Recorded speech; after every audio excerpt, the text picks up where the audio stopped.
Booniin kan lubbuu ishii darbe sababa mucaa kanaati. Maali jennaan dheengadda wal lolanii jiru. Booniin dhuftee ambaqaas malee jiraachuu hin danda'u.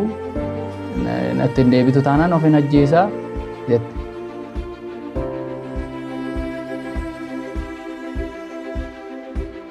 Namarraan hin bira ga'ee jechuudha. Namni sun maallaan jedhee bira ani iyyeettidha naan jette. Ani iyyeettidha nan ajjeesisini. Booniin kan lubbuu ishii darbe sababa mucaa kanaati. Maali jennaan dheengadda wal lolanii jiru. Wal lolanii uffata ishee fudhattee manaa ba'uuf turtee inni manatti hin deebine deemee ala bulee. Saarii faana kaaffee turanii viidiyoo waraabamee itti ergamee jira isheetti naan jette. Uummata tani ragaa qabatamaa naa kennii jennaan isa kanan beekaa naan jette.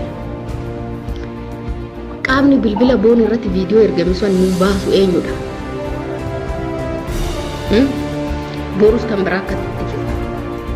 Iftaanis kan biraa akkatti itti fufa. Qananii addunyaa argitanii bara 2017 har'a namni waa'ee shaasa hin jiru.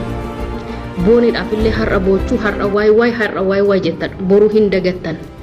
Madaa gubaa qaama ta'ee kan itti hafu garuu harmee ishii qofaadha.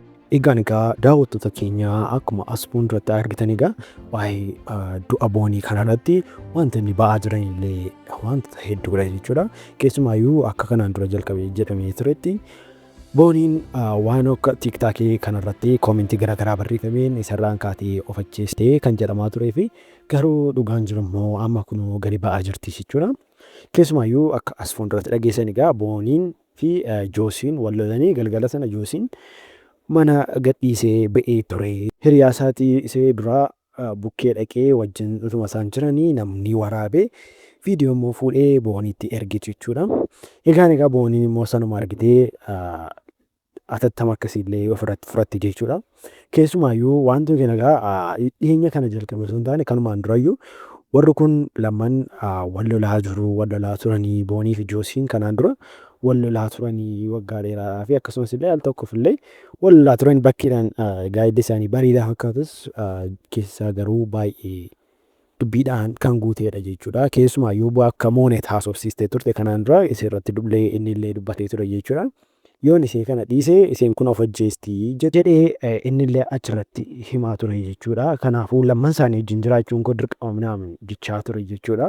Ji'a tokko akkas walii wajjiniin turree Booniin dhuftee ambaqaas malee jiraachuu hin danda'u.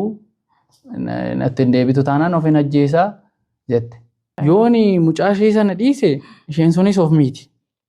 Yoon Boonii dhiise Booniinis of miiti. Sa'aatii sanatti immoo Booniin namoota gurguddaa naannoo koo jiran beektutti dawwaltee himteetti. Hundumtuu natti dawwalaara Booniin baqqaa of ajjeesuuf itti kana gochuuf itti. Egaa sanarraan kan ka'e wantoonni hedduun kunoo sababa kanaaf gadi baba'aatti jirti jechuudha.